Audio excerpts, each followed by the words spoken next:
প্রিয় দর্শক, আমাদের রাজশাহীতে এই যে ভোট হচ্ছে। হ্যাঁ স্বপন ভাই, ভালো। স্বপন ভাই কেমন, কি খবর? রেজাল্ট রেজাল্ট কেমন আসতে পারে? আলহামদুলিল্লাহ, স্বপন ভাই বলছে 100তে 100 রেজাল্ট ভালো আসবে। হ্যাঁ হ্যাঁ,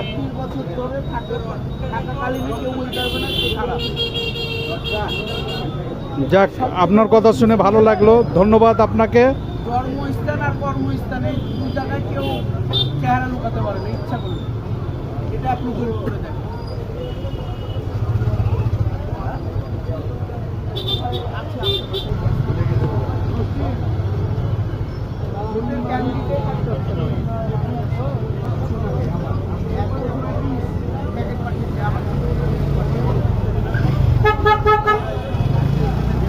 দেখো